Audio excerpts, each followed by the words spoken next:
with all the big calls on all those big races. And what big races we have for you this week. It is the greatest show on earth. Yes, welcome back to What a Shout. Of course, I mean the horse racing Olympics that is Royal Ascot.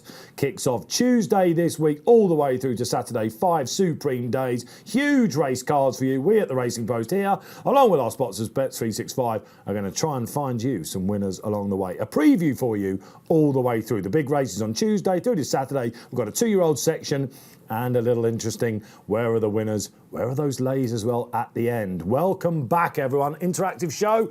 Get involved. YouTube, like and subscribe, please. You know the drill by now. Give us a thumbs up. Anything on Twitter, hashtag What a Shout. Now, special guest with us this week, as promised to you on Friday's show, Oisin Murphy, 3-time champion jockey, joins us. Hi, Dave. How are you feeling? Yeah, very good. A little bit apprehensive. We've got some form experts in the studio today. Well, you say that. I mean, you know, I assume you're looking at Keels, really, because me and Pat are shoring up the bench here. Keels, great to have you back with us. Yeah, he's already shown his knowledge in the warm-up, so no worries on that. Well, it was our most popular show of 2021 when we had Oisin. You probably remember Oisin. You beamed in. You were lucky enough to do it on Skype then. Okay. Here you are this time. I was dragged in. You got 10 Royal Ascot wins. We're going to go through the cards. You've done a few previews already. It's fair to say you've got a busy week ahead of you, isn't it? Of course, you'll be doing Sky Racing. How are you looking forward to that? Yeah, at least I have a reason to be there. I love Royal Ascot and I love the good horses and I want to be there to chat about them. So I'm thrilled Sky gave me that opportunity. And so when I'm tuning in at 2:15, you're regurgitating what Keels has said to you. You can give him the fee afterwards. Now you know why Oisin is here. He's come to do his own work. So listen, stick with us. Pat, a big week, of course. All the markets now maturing, but some are being volatile. Absolutely, and of course, the key to the week is what's the weather going to do. It looks like it's going to firm up dramatically at the end of the week, and there could be some key non-runners later on. So, as always, we're always on weather watch, aren't we? Yeah, Keels, just sign off this section with you. Weather, 31 degrees or just over 30, they're saying on Friday. Scorching temperatures might change on Saturday, just to throw that curveball out there to you. It's Royal Ascot. There's always going to be a curveball punters out there, isn't there? What is the Clerk of the Course doing at the moment? Well, he's putting water on today. It won't surprise me if he puts water on every night. If it's going to be that warm, I don't see how he can not do it, because you're only replacing moisture. And the going stick was 9.2 on the straight course, which is probably as high as it's been for a while. So, you know, they're not going to want to get it absolutely rattling. I mean, it does get fast, and you were saying that, doesn't you? You know what I mean? Yeah, it dries out quickly. So, you know, I wouldn't be surprised if they put, you know, 3, 4, 5 mil on every evening, because they know how warm it's going to get. It's not like they're going to make the ground any softer. Let's just talk about the track then with you, Oisin. That's what we've got. We'll try and get some angles from Champion Jockey on what Keels can't say, basically, and Pat and myself as well. We assume that on the round course, we've got the St James's Palace Stakes, of course, being the first race tomorrow. Caribus, we'll get to him. We're doing a single preview there. He's drawn low. On fast ground, up to a mile 2, do you want to be low? Is that a misconception? It just depends what you can follow. The last thing William Buick wants to do is take back, they go slow, and then he gets stuck behind a wall of slow horses, and he's an unlucky loser. You try and plan all these things, and then you hope you make the right decisions. And what about when we get to the Ascot Stakes over 2 mile 4? Why do we want to be on the wide outside then? Just follow Ryan Moore. He's usually following you. Yeah. Okay, all right, there you go. You got it quite simple. Isn't it great to have Oisin here with us? Let's get stuck into the big days then. Tuesday, thought to be the supreme day in the flat racing calendar. Is that right? I think so. Very strong card. We are so lucky to have so many strong races and so many machines of horses running on the opening day. Starting off, of course, in the 2:30, it is the Queen Anne. We've seen so many stars go in, haven't we? Baid, obviously, you know, Oisin, you're in and around the game. When did we know that this guy was going to be the best since Frankel, people are now saying? Yeah, he's rated 125. William Haggis won't run him unless he's healthy, and if he is well in himself, I can't see him being beaten. He was, Pat, wasn't he, around about 3s on. We knew the race would cut up a little bit. Old rivals against him. What is he currently with Bet365? He's 6 on at the moment, and when the final decks came out, there was a collective sigh in the bookmaking industry because there were 7 runners. We were fearing there being 8 runners and it being a real bad each-way race. 7 runners makes life a lot more manageable for the bookmakers, and you can just work on the basis. Baid's probably going to win, no damage done, move on to the rest of them. But Frankel won this race 10 years ago at 10 to 1 on, and there are people who think, well, Baid's got every bit as strong a chance as winning this time around, and maybe he should be nearer 10 on than his current price. You're nodding, Keels. Well, the one thing is Frankel was beating horses as good as Baid at 10 to 1 on. Yeah. Like, you know, you got to remember that. Like, you know, Baid's 125. I think Acceleration had a highest official 130, I think. But this is the procession we're expecting. This is a procession we're expecting. He's a very, very, very good horse, but you know, there is no strength and depth in the milers at the moment. You like one without? Yeah, I like Real World. Yeah. I think his run in the Lockenge was good. He won at the Royal Meeting last year. He's an uncomplicated ride. And as Paul alludes to, there's no Acceleration or St. Nicholas Abbey in here. Real World looks a good horse, but Baid looks a class above. In the without market pack, which is obviously going to be very popular, without Baid, Real World would be a hot order himself, wouldn't he? Yeah, absolutely. There's daylight between Baid and him, and from him to the rest of them, really. So I think he'll be a solid option from an each-way angle and without the favourite market. Fine, that is Baid, the procession that we're expecting. Will this be his last race over a mile, do we think? I think he was talking about going up to the Judd Monte, but it depends on whether he takes something else in. Yes. On the way. Yeah. And it The depends Frankel on the route would be 420 Sussex. tomorrow and what happens there, I think, as well, potentially, which we'll get to. Now it's time for the King's Stand. Thrilled to say that Golden Pal from America comes over to have another go. And also we finally get Nature Strip. Chris Waller coming and having a go at our British sprinters. We'll have a word with Oisin about what he thinks about the international and the domestic strength after Pat gives us the market rundown. Am I right in thinking that Nature Strip is a certainty to go off favourite here? I think he's got enough momentum behind him at the moment. We all know Wesley Ward's always going to talk his horses up, and he's very much done so with Golden Pal, who has delivered, of course, but Native Strip comes with probably an even higher reputation, perhaps. The two of them are dominant on official ratings. You'd imagine it's between the two. The each-way horses emerged as twilight calls of Henry Candy. But I was interested to ask Oisin his opinion on the race, because Golden Pal is 13, Nature Strip is 10. They're not going to hang around. If you're on twilight calls drawn 6, what are you going to do? Do you aim for the slipstream or just hope they hit the wall with half a furlong to go? Because this is interesting. I actually feel they could race with 3 separate leaders. I think Winter Power could lead up from her low draw. She's in 1 or 2. I think Nature Strip and Golden Pal will try and avoid each other. They just go in straight lines. It'll be interesting. I honestly fancy Twilight Calls to run a big race and finish in the first 3 or 4. I think Kings Lynn has a similar profile. We go back to the Temple Stakes form at Haydock. Nature Strip is getting older. He's not superstar like Black Caviar that has an unbeaten record. Nature Strip can be beaten. Golden Pal is always talked up. Wesley Ward has a very good Ascot record, but this horse doesn't. So the King's Stand is an interesting race. When we were having some banter in, I don't want to call it the canteen here at the Racing Post Office, but we were with Chris Cook, our senior reporter, weren't we? And I said to you, when you're in the weighing room and you're sitting in something like the Queen Mary's second favourite and you're thinking, this is going to win the Queen Mary, is there an air of resignation about Wesley's horses coming over? And you said?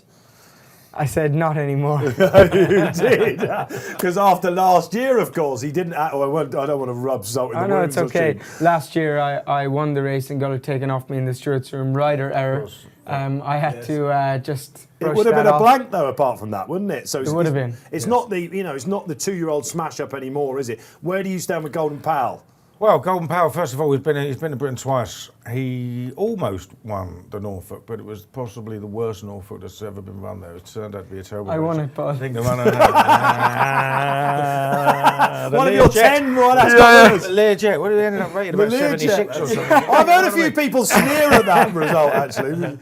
Yeah, it was a poor race, and obviously he came to York, and he finished 5th in an Unthorpe, and he didn't last any time at all in a straight line. I mean, he's not used to running in a straight line, is he? In a straight line and not a stiff track. So I mean, I appreciate Oisin saying they might race apart from each other, but they're gonna be able to see each other. I'd have thought they won't be far away from each other, and. I backed Anti-Post, I backed Kings Lynn, I backed Twilight Calls. I'm a bit concerned about the draw because they're just away from them a little bit. And if Winter Power runs like she ran at York, then she'll cut out a lot before they will. Well, 2 questions that are coming as you're speaking into my head, Kills. No one knows Kings Lynn much more than Oisin. He's been called a monkey a few times, but I think it was last year's meeting when he turned out quickly, people started to get that respect for him, didn't they? A bit Yeah, I was really bad on him in the King's Stand last year. Was he unlucky? Because a lot of people he were was. shouting at the screen. I promise you, I was only getting going and I got stopped. And in the end, it didn't look like I was unlucky, but I promise you I was. He's trained much better this year. He's been a lot sounder. Yeah. And to win on a flat track like Haydock, which is actually too fast for him, was a pretty good performance. So he couldn't be in better shape, but his form against Nature Strip and Golden Pal, they've done it on different tracks, obviously, is not quite there yet. Of course, yeah, I don't know. Look, if they run to the ability they've shown in America and Australia, they are first and second, Nature Strip first, and Fresh Air is third. But they still got to do it here, haven't they? Yes, and there has been a lot of love, Pat, hasn't there, for Twilight Calls. He's a lot shorter than I thought he would be. Oh, absolutely, yes. If you go on global rankings, it's the Aussie and the American. But here we are in merry old England, so I don't know. This is the next question I've got for Oisin, because news broke last week, or maybe 10 days ago, that no Frankie on Wes's horses. Irad Ortiz comes over, the hottest property at the moment in the saddle in America, but he has had one ride before in Britain. Yeah, that was on Golden Pal in the Nunthorpe, and he went too quick and he stopped at the furlong pole. Was he getting stick for that? Were you like? I don't know. I mean, I really admire him. He's a very aggressive rider in America. Yeah. He wins a lot of big races. I think he's the leading rider there at the moment. His prize money earnings are over $13 million this year. The guy is amazing, but Ascot might not be the easiest track for him to ride. It's another potential negative tick, isn't it, for Golden Pal? He also wants to go forward as well, isn't he? Well, there's not an awful lot of point in strangling him, is there? You know what I mean? So, I mean, well, look, we could spend hours talking about this. Yep. What's the selection, Oisin, in the King's Stand? If you had to sit on one, don't worry about connections, they're not listening. I'd actually have an each-way play, and I'd be having a little go on King's Lynn. There you go. OK. Once bitten, kills. Well, as I said, I've backed King's Lynn and Twilight Calls. As long as one of those two wins it, I'll be happy, but I'm worried about the draw. Pat? I end up going with Nature Strip, but if I'm having a play spot, I'm putting the big two in and another couple as well, because this could be one of them funny results that you get. I think King's Lynn will go close as well, whether he's up to beating it. I think the Aussie horse is the right one. My worry about Nature Strip, and I know him really well, I watch a lot of Aussie racing kills, as you know, so I'm always bleating on about. I just wonder if the story will be, if only he could have come over last year. Yeah, that's my problem. In his pump, yeah. And as Oisin says, he has been beaten over there, of course, but on his day, he's a ripper. Right, 4:20, it is the 3-year-olds milers. We've had, again, a surprising drift on Caribus here in the St James's Palace Stakes. Well, there's 13 in the final decks, which was a pleasant surprise, because you did think maybe traditionally there's only 8 runners or more. With Caribus, 4 runs, all at Newmarket, good level of form. But when he won the Guineas, there was a feeling that he was drawn in stall 1. Nature's Trail was, 15? Was he flattered? Don't like saying flattered, but nevertheless, there is a legitimate question to win the Guineas with a draw advantage. He's drawn in 2 this time around. That's one for Oisin to guide us with. Big field, flattered in the Guineas. He was beaten as a 2-year-old when he looked sure to win, and something went wrong in the last furlong. To me, he looks a bit of a lay at odds on, but he could become a very backable price, because it seems that we're all determined to try and lay him. What price is he as we stand? He's 4 to 5 in places, which you didn't think was likely a week ago, maybe. And it's potentially getting a bit bigger, isn't it? This was the double kills, of course, wasn't it? The Bide and Caribus double. Yeah, it was, yeah. But, when you go back and look at that Newmarket race, I'm pretty confident that if you swap their 2 stalls, Native Trail wins the Guineas. And if you had, Caribus wouldn't be as sure as he is, because he'd have been beaten in it. I'll go for that. Rather than, obviously we need horses that are going to step up. But my Prospero looked very good at Sandown, didn't he? He cut down a horse who got an easy lead. Tough horse, I think. Who was a decent 2-year-old as well, and is obviously going to be very well back later in the week. And you've got a couple of others. One that fascinates me at a price is Mighty Ulysses of Jonathan Thady Gosden. Now, 2 years ago, they ran Palace Pier in this race, straight out of a handicap at Newcastle. And Palace Pier was an almost favourite, and he'd run to an RPO of 110. Mighty Ulysses ran to 114 at Haydock. It was a really, really good run. He may have gone a tiny bit too soon and got nabbed late by who put 50 in. He was unbeaten, but he was giving weight to it. The pair of them pulled 5 lengths further clear from the furlong point of Outgate. He was hacked up in a 100 grand handicap at Chester. I think the fourth, he was beaten nearly 9 lengths, was a close fourth in an Epsom handicap on Derby Day. So it's very, very strong handicap form. And, you know, if the Gosnells think this horse is good enough to come and have a crack at a Group 1, and, you know, we don't yet really know how good Carobus is. It's the sort of race that you'll love to have a stab at, and you could probably tell by the way he's waxing lyrical there. He's always one horse that he'll curveball you with, and this that's interesting, Kills, because when they run him in the Blue Ribbon race at Epsom, he was far too keen, wasn't he? He didn't go over mile 2. Then they ran him in the Newmarket Maiden that Dirab had won for them last year. Now, he went on to contest the French Guineas. They run horses in that they think are proper jobs. Yeah. I think that they couldn't believe he got beaten at Haydock. And Clive Cox, who had the winner, said, I put my bins down. It was over. That form is very, very strong. The draw worries me slightly for him. He's right on the outside. And if he's a bit keen, this horse, I'm not sure. But I love that shout. Let's come to you, Oisin, finally. This horse hasn't been around a bend before, but you're saying that's nothing to really worry about to me before. Yeah, Caribus is trained at Moulton Paddocks, and Charlie Appleby has an array of gallops where they can get them on grass and give them a little bit of experience. Of course, that won't replicate a racing situation, but Caribus is the obvious one to ride. He's even money or nearly even money for a reason. I agree with Paul, you know, you swap the draw in the Kipco 2000 Guineas, you may swap the result, but to be fair, Caribus was keen as well. He had to make a lot of ground from halfway, and I just believe in the horse. I genuinely do. I think if William gets him relaxed and in the right spot, and from a tricky draw on 2, he doesn't want to get stuck behind dead wood. But if it all goes to plan, I think he'd be too good. I love the Mighty Ulysses angle. I agree that they probably thought the horse was a Derby horse. If he stayed, I wouldn't worry too much about getting him to relax, because I think back over a mile and he won't be as fresh now. He will settle much better. And yeah, it's a good race, but this is the race. These are the races we sort of get excited about. Palace Pier was a star, and hopefully whatever wins the St James's Palace will be speaking in similar terms. And you think that will be Caribus? I do, yeah. Yeah, I have to say, now that he's drifting, he's coming under my radar a bit. Historically, ticks absolutely everything. If you watch in these guides and in your papers, the excellent Kevin Morning's trends, this is already over the line. But Kills doing my head in a little bit. Each way bet. Yeah, all right. Each round, Mighty Ulysses, and you're keen on it, I can tell. Yeah, I'm keen. I think he'll win a big race. Yeah. All right, And Pat. I can make a case out for my Prospero for William Haggas. I think he'll be popular. Oisin, you wanted to say something? I like Maljum. I just watched the German Guineas again this morning. He missed the break like 5 lengths, was too keen. The leader got away. Very hard to judge that form, but I mean, everything went wrong and he still won, and he's an improving horse. Didn't pick up, didn't he? At an each way price. Yeah, I was lucky enough to speak to Stevie D on the show, weren't we, about him? Yes, You could indeed, tell he was desperate to get the ride. Young Kieran Fullen steps in. That is Tuesday, done and dusted. Wednesday, right, we're cooking with gas here now on this What a Shout preview. Let's speed it up. It is the Prince of Wales Stakes. Oisin, I want to come to you.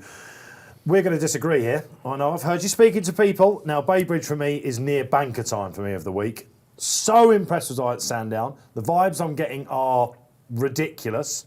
And I love the fact that he proved himself in a small field that night. It is the classic Sir Michael prep, this. And I know that you are keen on the Japanese raider, Shariar. Yeah, I was blown away by his Sandown performance as well, but I felt like the race was run to suit. 2 leaders took each other on. Ryan sat in, had a lovely trip. The horse is improving all the time, and that was a good performance. Shariar was really good in Dubai, strong level of form, easy horse to ride. I believe he's achieved a lot more than Bay Bridge, and I just can't get over the price. He's going to be close packed 3-1 maybe on the day. Yeah, Shariar seems value, and I'd love to be riding him, but I see your point. Stout's just trained a Derby winner. He's flying with his older horses, and yeah, I can see the confidence behind him. Yeah, from what I'm hearing, if you think Desert Crown's good, wait till you see what this chap's going to do on Wednesday, Keels. Really? Yes. Right, well, there you go. And yeah, I mean, I was at Sandown. I watched him. He looked great that day. And I'm not an expert on Japanese form, but I mean, obviously this horse has come over, won in Dubai, he's won a Japan Cup. Like, you know, I mean, he has achieved a vast amount more than Bay Bridge has so far. Does he need a mile 4? That's the question. No, right. No, this is interesting. He can race on pace, you know. Yeah, so I couldn't, I couldn't be going in heavy on anything. My teeth are starting to itch, Oisin. I'm on not either happy of with them. this. You know, I'm not 100% because I'm not 100% certain about just how good the Japanese horse is. But to do what he's done, he's obviously very, very good. Yeah. And you've got a short price favourite running in a Group 1 for the first time. And you've an arc-winning jockey partnering him this time. You know, Christian De Muro has ridden all over the world. He knows the horse already, so I think that's a positive versus someone else taking over on him. Yeah, sure. Yeah. Pat, take it away, market-wise. Well, if there's 5 runners, if I hadn't have seen Bay Bridges win at Sandown last time, I would be staggered to hear he was 5-4 favourite, because he was one of those, like a Crystal Ocean. Yeah, we know he's going to be Group 1 at some stage, but he'd won a handicap and he won a Group 3 at Sandown, and I can't get my head round horses like Lord North, prize money one, real good looking CV over. I know he gets beat the odd time, but he's like 8-1 for the race. And Sharia, like Soshin says, like his CV is tremendous. But then I watched Bay Bridges race at Sandown once again, and I just thought, yeah, that won't get beaten over 10 furlongs for the rest of the season. There's a lot of money for him at Sandown, yeah, as well. Yeah, and they knew what they had. Yeah, and it was a good Group 3, wasn't it? But like that, in my own, there's part of me thinks, hang on, handicap Group 3 to Group 1, really? Yeah. But he was so impressive. And he might just be the best 10 furlong older horse in the world. Who knows? And Sir Michael said afterwards he can go on any ground. He's a new bay, isn't he? We thought he hit the ground a bit hard last year as well. What else is in the race, Pat? We got Lord North, State of Rest, Joseph O'Brien, and Grand Glory, who brings good continental form to the table as well. So not straightforward, I suppose. Well, what would make the running, do you think? Sharia could race on pace, yeah. Yeah? All right. Keels, selection time. It's a tentative. I do like Bay Bridge, but I'm not going to be punting the race. Unlike me, who will be. And Oisin, I'll be texting you afterwards, and I'll be saying on Sky, well, they did tell me this was a good thing. They said on What a Shout, he'll be saying when it goes past the post. If there's distances on this, I'm getting involved. Pat, what wins? I'll go for Sharia, just on what it's done, rather than what the other one will end up doing. So 2 for Sharia. Yes. 2 for Bay Bridge, 1 tentatively, 1 strong. Anything else on Wednesday? We're going to cover the 2-year-old races in a little section later on as well. Duke of Cambridge, interesting race? Yeah, interesting race. I felt like Bashkarova won well at Epsom. Tom Macron gave her the perfect ride. Is this a very strong race? Saffron Beach has the penalty. Bashkarova's backing up quickly. Interesting, but I don't think there's a lot of depth to it. There isn't a lot of depth to it. I think... I'm a big fan of Saffron Beach. I love her, but £5 penalty is hard. It's not done historically that much in this race. She wouldn't beat. Peak form, she wouldn't beat Mother Earth giving her £5 if they both ran to their very best. But obviously, Mother Earth didn't run particularly well. Cheap pieces for her. I'll end up having a tiny bet on Primo Baccio and hope that was a complete.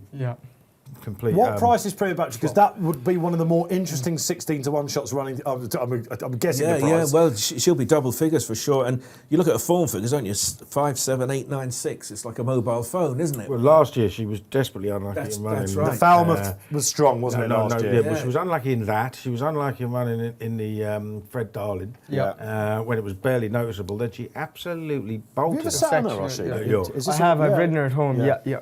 But I don't really know what happened to her last time. Is she a funny filly? Because she seems to need to know absolutely everything to go perfectly. Yeah, fast ground seems to suit her really well, and I think she comes good this time of year, doesn't she? I remember Andrea won a listed or a Group 3 on her at York. Yeah, and that feels like ages ago, and it was quite a while ago. It was a steady pace that day, and she flew from the back. She really took off. She's done that before. Was it the Fred Darling when she came into prominence, wasn't it? She absolutely rocketed it. I think with Bashkarova, she's interesting because she's going to be one of these few that ran at Epsom, rocking up at Royal Ascot. Well, they had 3 entered Cheveley Park. They're going to have to split them up. Lightson, of course, goes against Brave. And Potapova hasn't been declared yet. No, which DJ will be spitting about. All right, that is the Wednesday. Massive highlight for you out there. Don't worry, 2-year-old races to come. We move on to the Thursday. For some, this host included, the Gold Cup remains the race of the entire week, or the greats that have won it. Trushan, the first thing to say, it's looking very unlikely if it's not already been confirmed. You would think it's unlikely. You think Trushan's an unlikely runner. You'd think Scope was an unlikely runner, wouldn't you, in the ground that fast? So it's going to cut up. It's going to look like a match on paper between Kyprios and Stradivarius. Now, Pat, before we go to Oisin, what is that going to do to the market then? Well, the market has just pointed all one direction, really, with Kyprios of Aidan O'Brien, who is the 4-year-old, the up-and-coming 4-year-old. Not quite there in the form book by any means, is he? But he's been impressive. He looks like he stays all day. Aidan O'Brien was very quick to nominate the Ascot Gold Cup for him, wasn't he, in the early part of the year. Stradivarius, 8 years old, 8 years young. He won well enough at York, didn't he? But as Keels alluded to, if ground dictates opinion, you can't really fancy Trushan or Scope, as good as they are. unless there is the word soft in the ground. So it could be Kyprios, could be one of these extremely well-backed horses by elimination, really. Have you been watching this division this season? Yeah, I have. I like Princess Zoe in the race. I know she used to be best on slow ground, but as she's got older, her trainer has said she'll run on anything. Stradivarius, I felt at 8 years of age, couldn't have been more than 80% ready at York. Those colts, he's a stallion, they carry more condition, and it doesn't matter how much work you do with them at home, you can't get them that fit. So he should have made a massive step forward from that.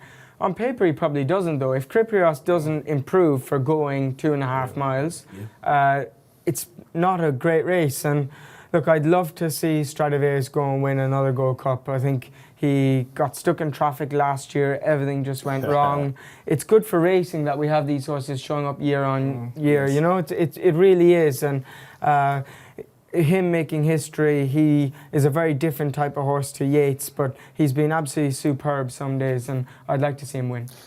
Frankie's got some beef with this race as well, hasn't he? As Ashley mentioned. Well, yeah, I mean, you know, if he does come on a lot, he will win, won't he? Yeah. Right. Well, David Milnes, our Newmarket correspondent, has been lucky enough to get his camera actually onto Twitter when he's been filming some Gosden work, and he said he's still got it. I think was the headline. He'd go and check that, and he goes, Well, he looked "We like don't know what he's York, working with, but he's he's pretty impressive at York. It was far more impressive than I thought he'd be, and he was weak in the market that day as well. So he wasn't expected to do it. I was expecting a lot of love this week for Kyprios. When I spoke to Aidan last month, wasn't it, I think, on this show, he was the one that I sort of took out of it, as you got the feeling that was their banker of the week. A lot of people saying he might even go odds on now. Are we a bit lukewarm on him then?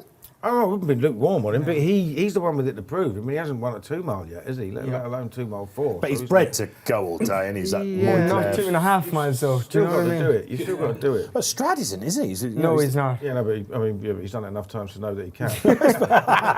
Look, Mighty Mouse, he's the stayer with the turn of foot, isn't he? Fascinating duel then. We hope they turn up. I'd be with Scope each way one of the horses follow this season, but you have to be worried about his participation as well. Princess Zoe is interesting because obviously that Sagaro is a leading trial, isn't it? And she overcame a few things there. Form has been boosted in certain areas. Quick Thorn, that was a hell of a ride, by the way, that at Sandown, wasn't it? Yeah, it was, but he's a good horse. But again, he doesn't want firm ground. Doesn't want it like that, I won at Ascot on him last year. He's an easy ride. I think he'd stay. Is he quite their level? No, not really. There you are. You heard it there then, pretty much from the horse's mouth. That's the Gold Cup. Anything else on Thursday before we move on? Again, a reminder, there's a 2-year-old section out there on the show for you. Well, we've got the Britannia, and if Mighty Ulysses does run a big race, what price will who put 50 in you? Ask the man next to you. The Britannia. Well, he'll be about 5 to 1-ish or so, won't he? Shorter? Well, possibly so. But there will be, 28, 30 runners in that race, and you're going to have to get lucky in the draw, and all sorts of complications attached. But You got anything for the Britannia? Yeah, I like a horse of Michael Buckley's and Michael Bell's called Bolt Hole. He looked like he was going to win well at Newmarket last time, and he only fell in over 10 furlongs, too keen. I think back to a mile will help, and I rode him work in the spring, and he worked like a nice horse, but he's working like a different horse now. And there's probably a few that fit into that category, but what price is he going to be? 20s plus. He's going to sneak into the bottom. The owner has won this race with the jockey before, and the plan has been this race since last autumn.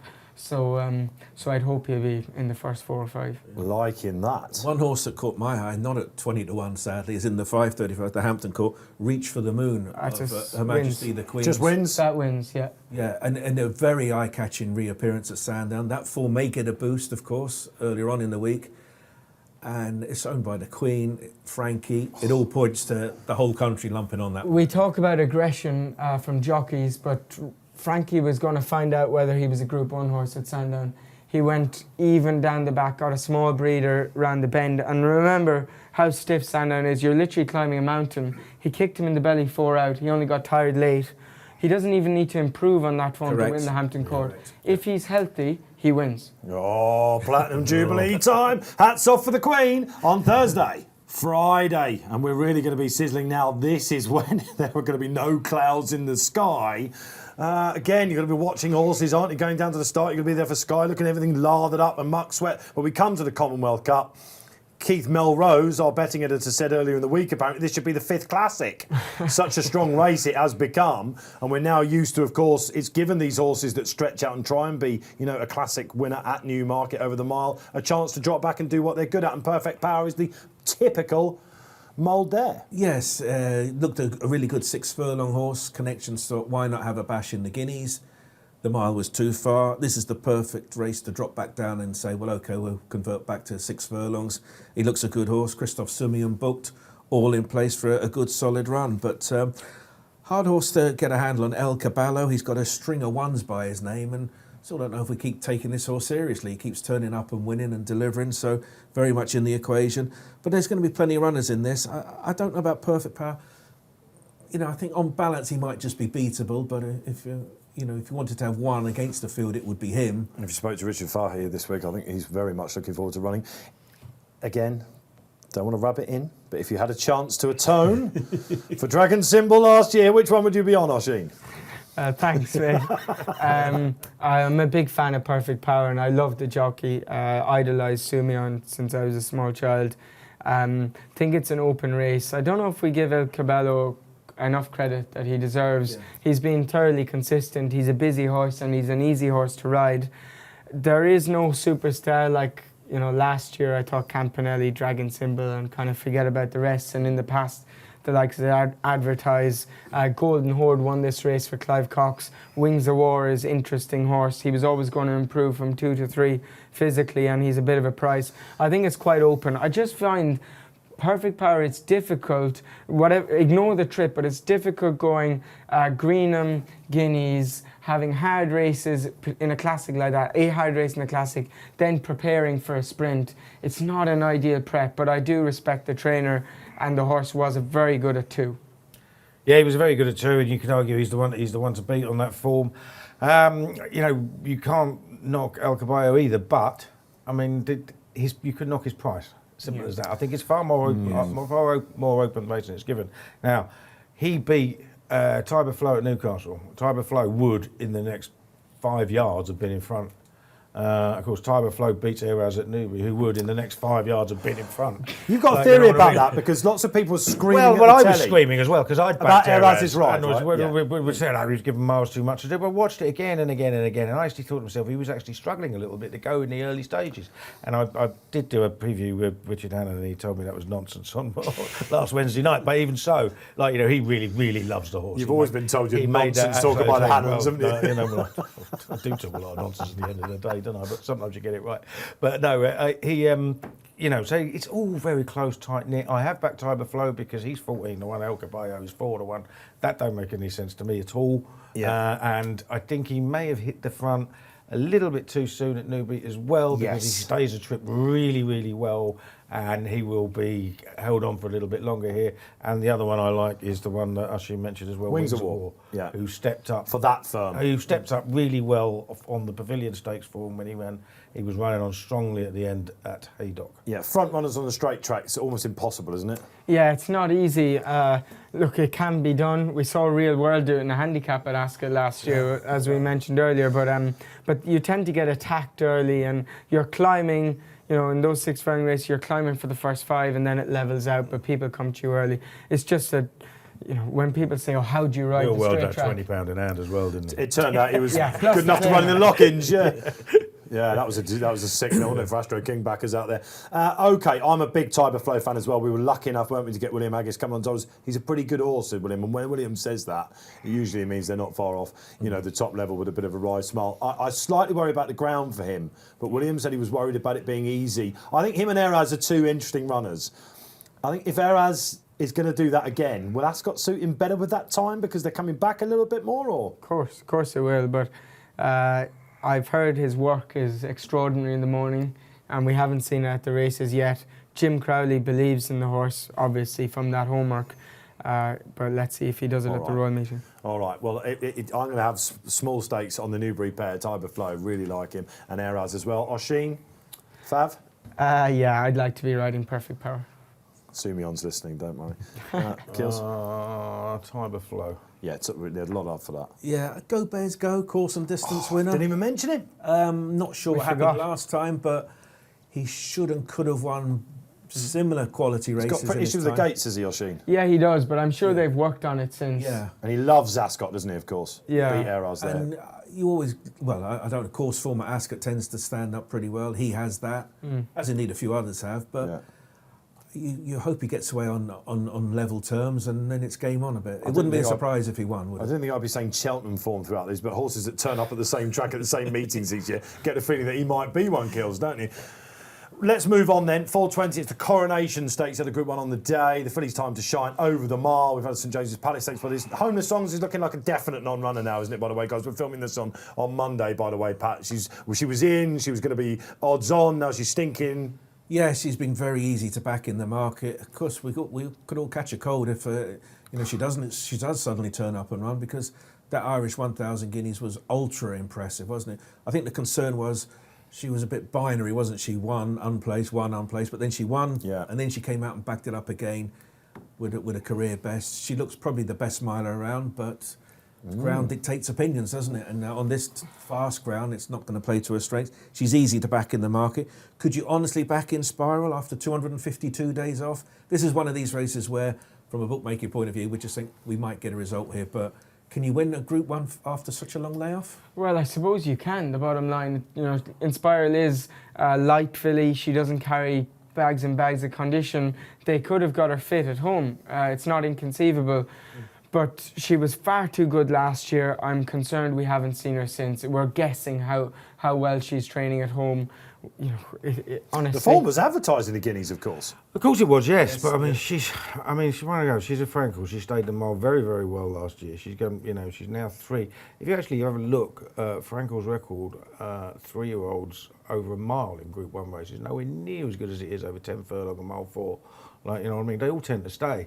So if she loses a tiny little bit of speed, she's back in the pack, isn't she? And of course she's had that absence as well. So I couldn't have her either. Give me some help in this. Now, I would be reluctant to bet against Homeless Songs if she lined up, even if the ground was fast, because I think she's far and away the best. But I'm going to take my same Corobus Native Trail line with Cachet and Prosperous Voyage. Swap the draw. Prosperous Voyage wins that Guineas.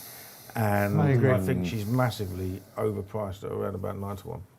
I agree, and she'll make her own luck. I think she'll race on pace. She's here almost by default without a run. She was supposed to go to France. That's right. She got held up. Yeah. It was all about Brexit, I'm sure. The only thing that stopped me having an anti-post bet is that she was in the Ribblesdale as well. Right. And she's got a bit of stamina in the pedigree. Yeah. Remarkable filly Cachet, isn't she, to do what she... That was a tough old run, wasn't it? Yeah, she's tough, but it's hard to keep coming back. She's got to be poetic flair, basically, to do this, isn't she? Who, of course, ran away with St James's Palace. Selection time. I'm going to go with a big price one, Prosperous Voyage, for my friend Rob Hornby to win. Didn't see that coming because I've got a feeling you're going to weigh in it. Yeah, absolutely. Yeah, I think he's got a big chance. If Homeless Songs turn up, I'd have to back her. Yeah, she's not turning up, Pat. Okay, well, I think Cachet is very solid. And I didn't think I'd be saying about Cachet. I just thought she was one of these early precocious types, but she is getting better with each run. So Cachet would appeal as some sort of value. All right, there you go. Reminder again, the 2-year-old races, they're coming your way. But that is the fantastic Friday of Royal Ascot 2022. Saturday, just before the curtain comes down then, again, will the rain arrive? At this point, we don't know, because we're filming this on Monday, but we're going to give you the preview. 2 races. It's the Hardwick Stakes 340 coming up. How this isn't a Group 1 yet, I don't really know. It's the one in the calendar you think they might be, sort of willing to do, the horses that have won it over the last couple of years, but we've got a proper Group 1 horse in it here, haven't we? I tell you what happens, guys, it's too close to the coronation, so you'd have 2 mile-and-a-half Group 1s within how many days of each other. And that is the major issue. Hurricane Lane is, if he's healthy, a steering job for William Buick. He makes his own luck, races on pace, has the best form. Charlie Appleby's brilliant at bringing these horses back after a break. He'll have him ready. I'd love to be riding him. You sound so much like your uncle, Jim Cullity. I can't begin to tell you. When he was riding Best Mate, I used to do these previews with him, and he almost word for word, if I close my eyes. I don't have the big I'm nose. Back in 2000. I have a smaller nose. Honestly, he wins. I remember Azertiat running in the... Anyway, let's not go there, but it's fair to say he was often right. Again, lovely horse this. Great to see him back. And David Milnes, our Newmarket correspondent, got a piece of him working on the July course. Whoosh. Yeah, absolutely. Yeah, he's a fantastic horse, and if he's back, he does win, doesn't he? I think it's just... Keeping it simple here, It's as simple as that. I was very, very tempted, just with the Hurricane Lane form tied in, to have an each-way bet on Mojo Star until Richard Allen said that he's definitely going to run in the Gold Cup. which is just Didn't even mention him for that, did we? I didn't think he'd stay in a million years, but here's a horse that's finished second in the Derby. We better not go And there, a because it's probably leisure. the owners saying that, isn't it, I'd imagine. OK, Pat, help us out in this hard week. He's going to be skinny then? Well, he's 6-4 on at the moment. You know, I was concerned, as we all were, about Inspired not running for 250 odd days. Well, this fella's not run for 250 odd days himself. But I spoke to Charlie Appleby at the Guineas meeting about his stars for this year, and he said at Hurricane Lane he's going to start off at Royal Ascot. So with Inspired, you've got a troubled prep here, but this is his initial target, and then all roads lead to the Arc de Triomphe and overseas. So this is his target. Yeah. He's got packets in hand, hasn't he? And he's going to get an uncomplicated time of it. And, This reminds of Crystal Ocean a bit, doesn't it? A couple of years ago when it was just get on and get the job done. Yeah. And one for the big hitters, I think. And then, enjoy your autumn. Yeah, OK, the Platinum Jubilee is the second of the great Group 1 sprints for the older horses over 6 furlongs. And again, we've got another Aussie sprinter coming over here, Home Affairs, a Cornwall horse for Chris Waller. Yeah, and form figures 19119. Doesn't necessarily jump out the page, but then currently priced round about 9-2. Of course, Oisin's old friend Campanelle, who we got up close and personal with a year ago. She's been at third Royal Ascot. Imagine that, winning 3 Royal Ascot. She's there at 6. You've got Nature Strip, who may double up, probably not, but maybe. Don't know, it's hard to guess the runner, hard to guess the draw.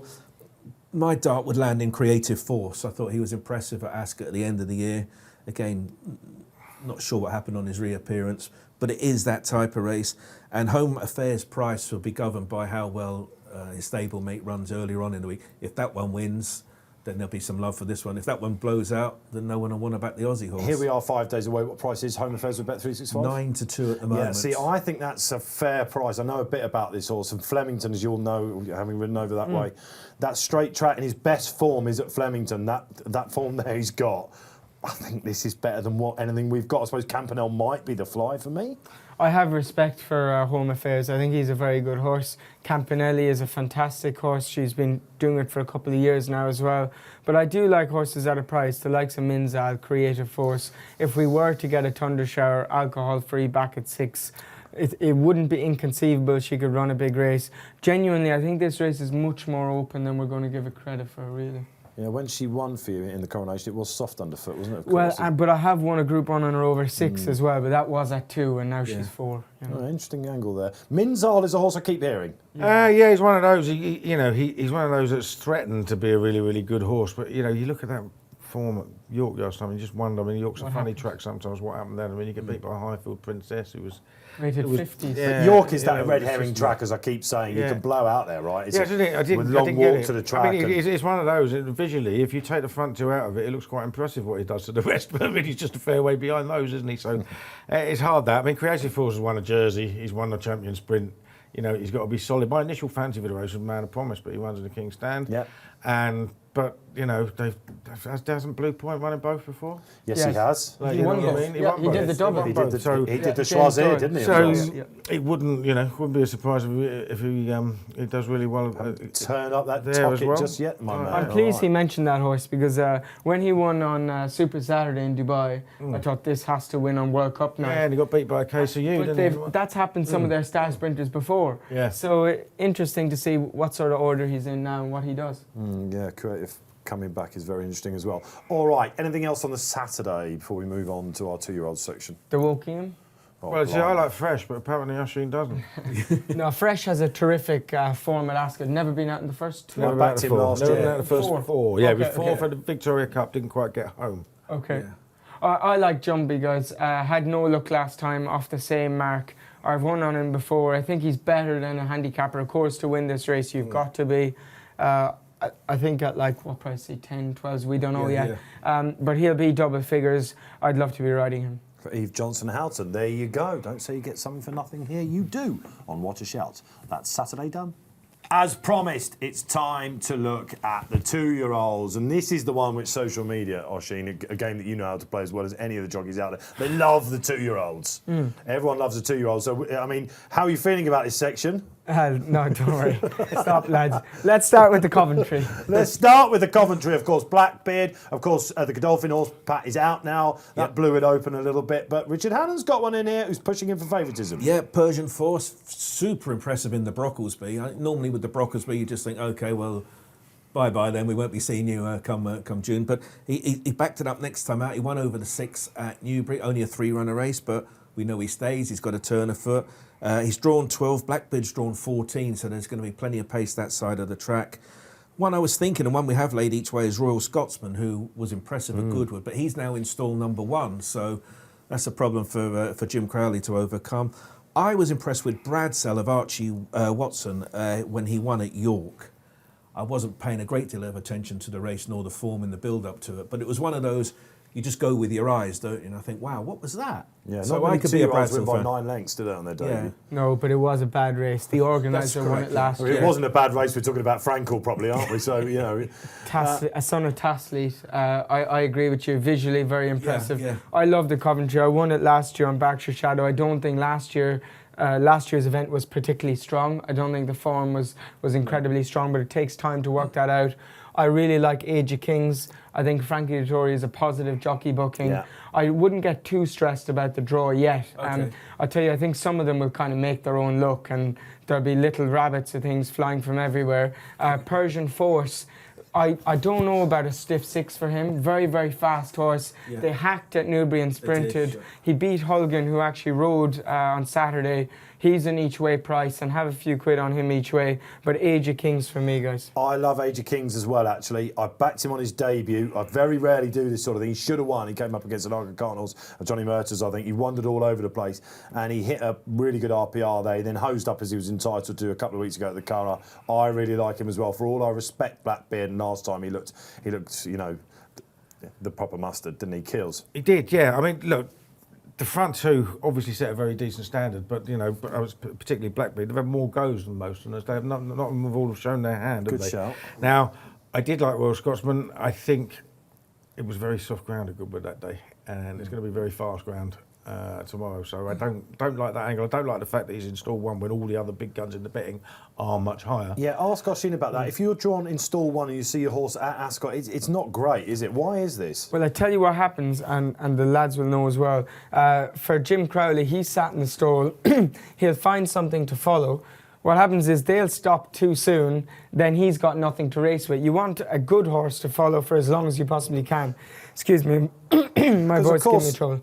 The Guineas was won on a straight track from stall 1, isn't it? But if you listen to Mr. Gosden, Haggis, all that sort of thing, like, oh no, we're in 1 on the straight track. I've seen Royal Scotsman's work, though, guys, at Paul Coles, and I'd say he's a pretty serious horse. Is this a serious Coventry then? I think so. I think it could be. I've still had a little go. I've still had a little pop at an outsider called Scholarship for Clive Cox. I was pretty impressed with him at Haydock. First time up. Now, he hasn't run to a massive RPI. He ran to 87. But I had a look back at Clive Cox's record with first time out juveniles, and he's only had 9 run higher than that out of the last 480 that he's run. Like, you know, and That's why 8 of those. Statsman. That's why he's here. Told you, Sky Sports, you can reel that one out. 8 of those proved group class, including Reckless Abandon and Heartache, who won a Norfolk and a Queen Mary. Yeah.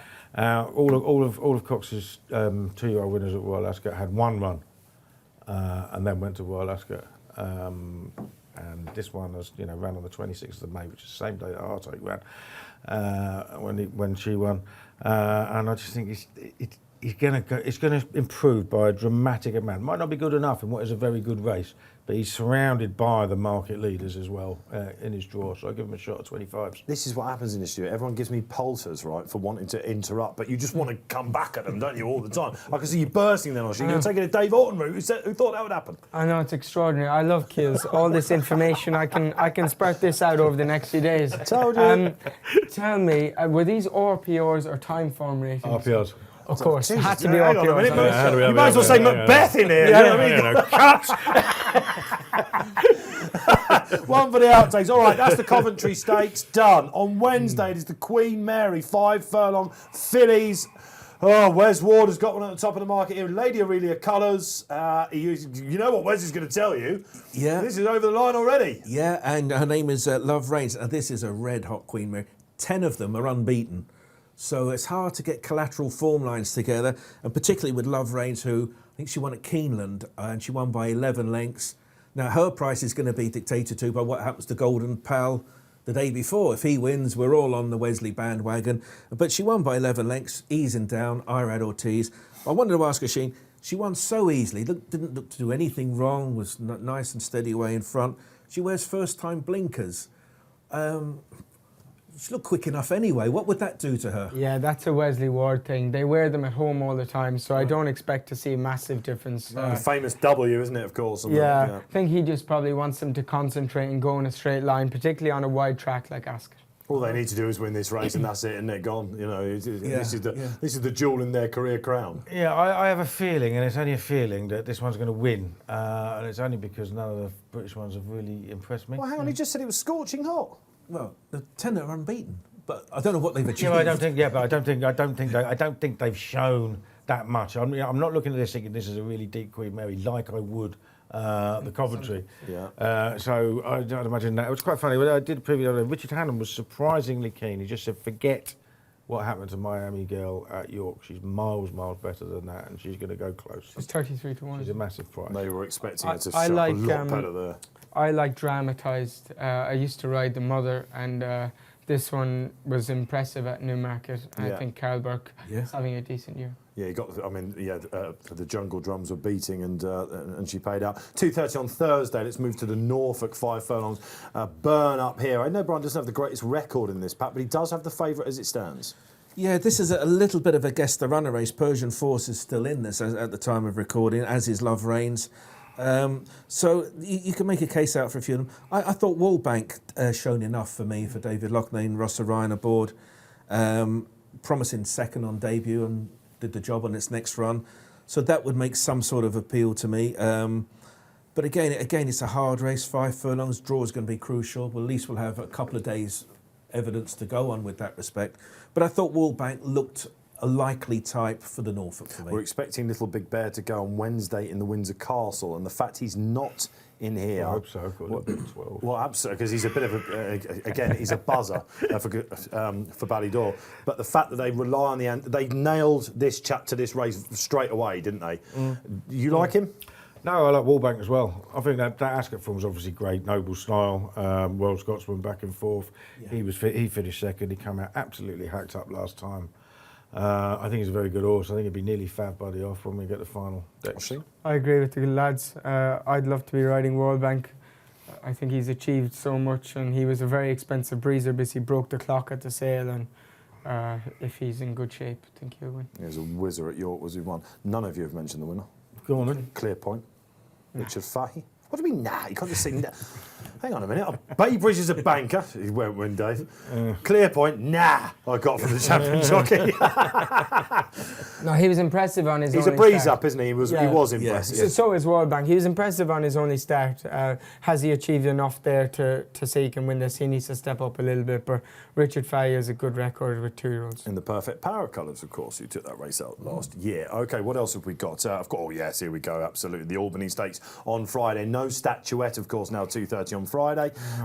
Really? Apparently not, Keels. Devastated. Yeah, well, she looked mustard, didn't she, for Ballydor? But we're hearing that she doesn't come over. I was going to smash into Morge, and she'll be a much shorter price now. Which one wins the Albany, Keels? Morge. Saeed bin Suroor's absolutely gagged up first time up at Newmarket. Really good change of gear. She's by Exceed and Excel, which is always a good thing for Ascot. Yeah, she's a half sister at Modern Games. She's won the French Guineas this year. I think she looked very, very good, and I'll be disappointed if she don't win. Wow, Pat, price. Well, she's round about 7-2 at the moment, but you can see it, wasn't it? And it's good to have Saeed bin Suroor back in town, isn't it? He's been relatively quiet in recent years. Like Keel says, very impressive first time out.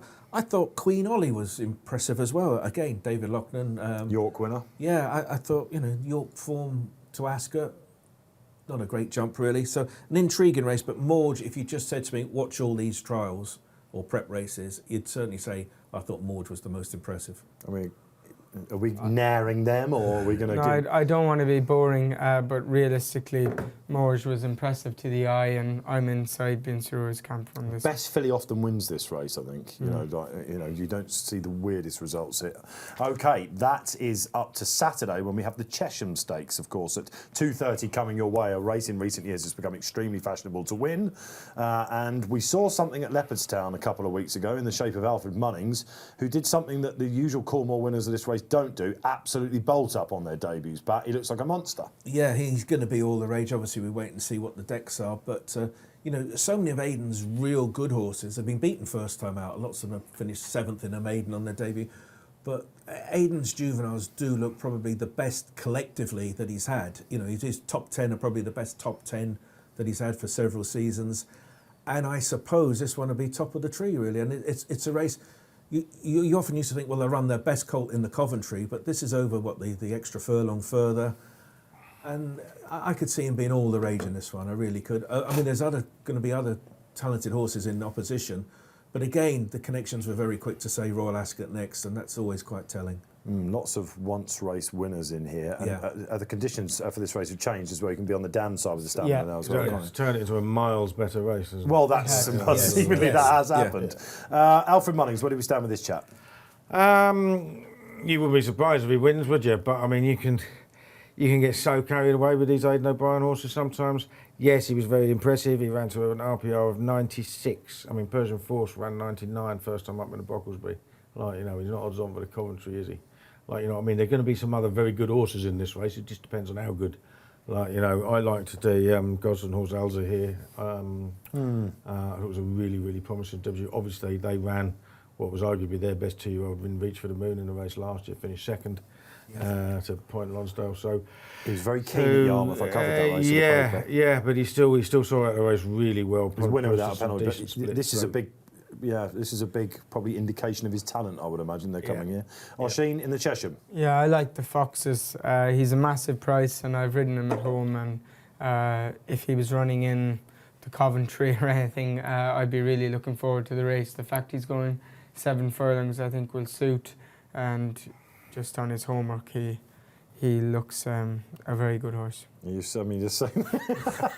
That's all you needed to hear there, basically. So there could be some opposition at Alfred Munnings. I thought that Show Respect was quite interesting for Brian Meehan as well. He came up against Royal Scotsman on his debut, didn't he? And then got the job done, money down. But he had a barrier trial, so it was like a second start for him.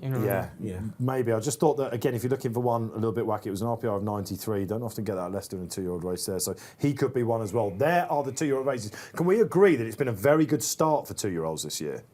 It looks like it's a hot division. What's a good start? Well, they all look very, very good, Okay. If you compare it to the jumps game, where we've got novices like they're all rubbish this year, do you know what I mean? The 2-year-olds look very good to my eye. I think we've seen some that have looked really, really impressive. They've got to go out and do it again, though, haven't they? Simple as that. I've been nared with the selection. I've been trolled. He's naring me. Who thought that would have happened? Maybe I'll be on in the know next week. You're too excited. You're too excitable, you see, and he's already turning into a cynical old git like me. It's easily done in this studio. Okay, brilliant. There are the 2-year-old races. Let's hope you enjoyed that. Get your comments below then. What's the best 2-year-old out there this year?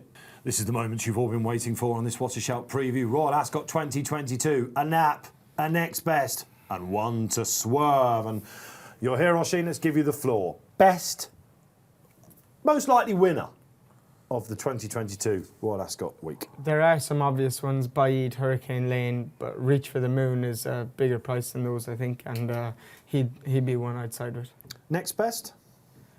I didn't plan for this, guys. Well, you've just sort of said it, haven't you? Yeah, I have. No, next best, let's go with Wallbank in the Norfolk. Really quite keen on him. Absolutely. And one to swerve, a fav you're not sure about?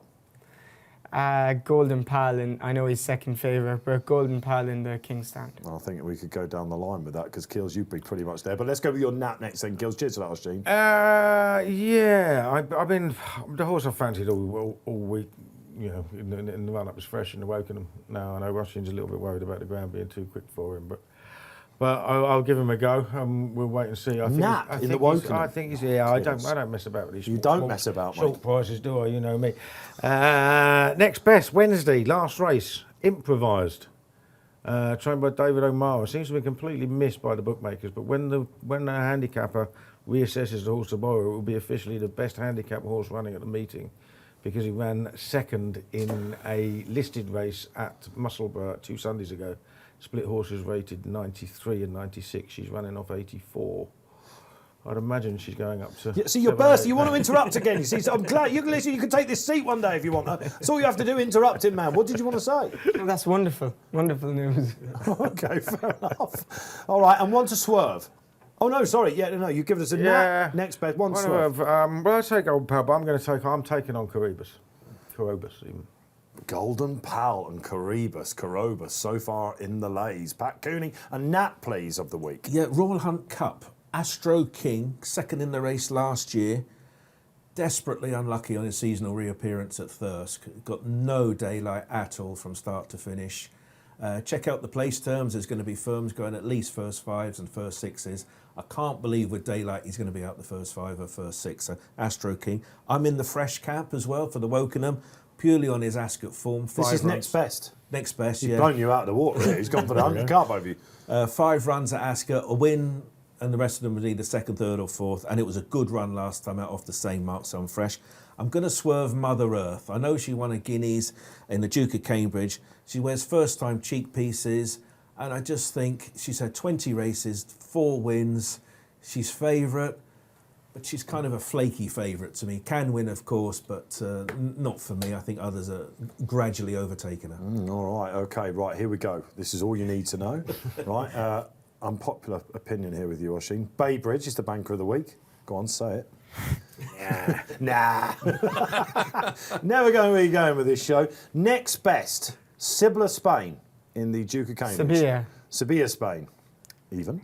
But it will be Vive la France in the 420 on Wednesday. I think she can come over the top now. They've changed the tactics. Christopher Head, the trainer, very keen on her, and they are beatable, our fillies, I think, including Mother Earth. And the lay, for me, I'm going to go in 2-year-old races. I'm silly as well, I'm laying an Aidenals. I think the Antarctic will be one to beat. Clearpoint and Wallbank from the panel. We can have a go at him as well. There you go. Nap, next best, and one to swerve. Let's hear from you down below. Well, unbelievably, that's all we've got time for then on this 2022 Royal Ascot preview. All 5 days, key races, Naps next best, 2-year-old section. It's all there for you. What pleasure it's been to have you here, Oisin. Don't let this be the last time you come in this studio. We don't often get it. It's usually someone on Skype and that, but keeping these guys in check has been absolute pleasure. Have you enjoyed it, first of all? You don't have to say yes. I have. I've got some very good information I can share with Sky Sports viewers. Thanks to the 2 guys to my left and to you, of course. So I'm very grateful for you guys having me on. Yeah, brilliant stuff. Great. That's right. We won't have the volume on when we're in the office either, so you can say whatever you like and we won't know. Keel's actually told me that. You can blame him. Don't worry about it. Well, look, you're going to be a great addition to their team, Oisin, and have a great week. As will you, Keels, and they're getting their pound of flesh out of us this week. Yeah, they are. See a lot of us in the office all bloody week, but there you go. That's it, but we love it, don't we? Yeah, of course we absolutely love it. It's great to be back. It's great to have all the fans back. It's great to have Pat Cooney on track for us each day. Yeah, great fun, and great to have an insight from Oisin. We can look at it from the form book angles, but when you're riding between the ears, it adds another dynamic to the show. It wasn't just animals running the zoo today, was it, in other words? No, brilliant stuff. Great to have you watching as well. Don't forget, of course, to download the free Must Have Racing Post app. You can do it on the App Store, Google Play Store. Don't forget this week, guys, gamble responsibly. That's what we back here at the Racing Post and Bet365 as well. All 5 days ahead of you. The flowers, they stand to attention at Royal Ascot. Enjoy it if you're going. Enjoy it if you're watching. Enjoy the sport. From Dave Orton here on What a Shout. Goodbye.